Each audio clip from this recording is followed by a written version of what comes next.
Hi, my name is Letizia. The past 2 months, I've dedicated my time to creating a storyboard, concept art, and animatic of the character Hollyleaf for an alternate universe I've developed since December of 2021. To be quite honest with you, it's been more difficult to record the audio explaining this than creating the actual 3-minute, 23-second video. I'll do my best to cover how I came to the story, what goes on, the character designs, and all that process. I hope you'll enjoy my explanation. Thank you.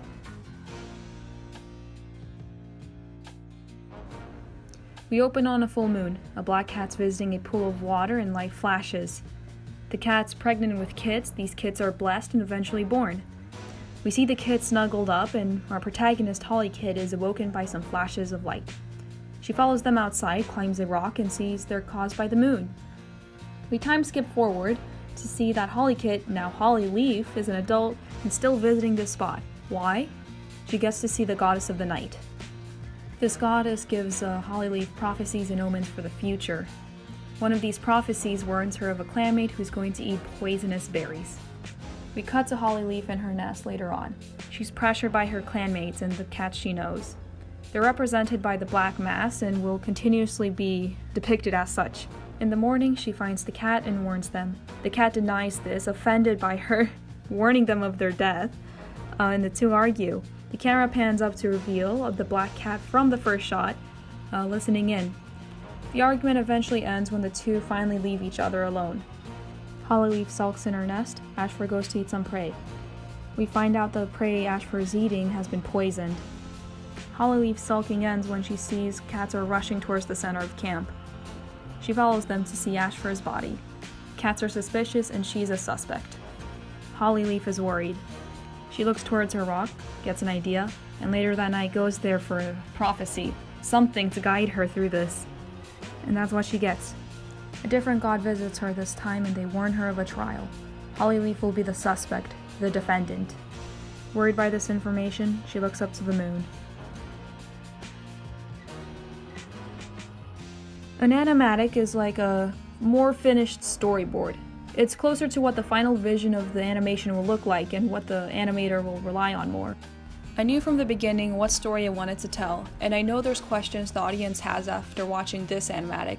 I'm hoping to answer the questions in future animatics, and I do have songs chosen already. Although the script and story didn't change much themselves, the visuals did. An idea I had in concept art was making Hollyleaf a pure solid black cat with one eye.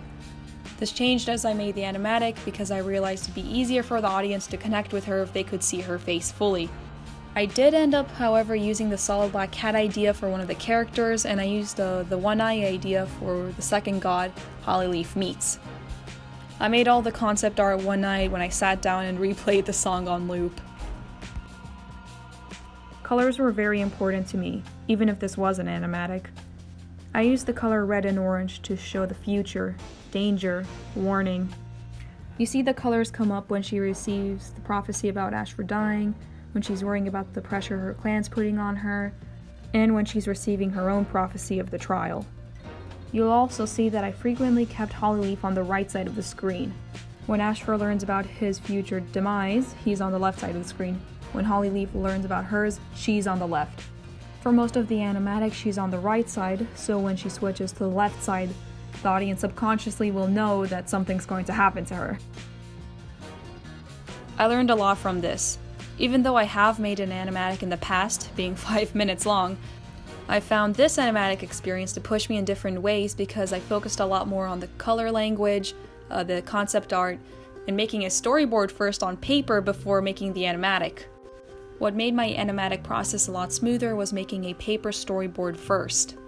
It was a way to make sure I'd remember the shots I had in mind later on, could test them out first and see how the pacing would play out. It also helped me get familiar with drawing the character. I'm hoping one day to make the animatic into a finished music video of its own one day, but I'm happy with it as is already. I'm glad I now have a visual thing for my story, and I also got to work with the music by the Crane Wives. I hope seeing my process and the final product will encourage you to make an animatic of your own. Thanks for watching.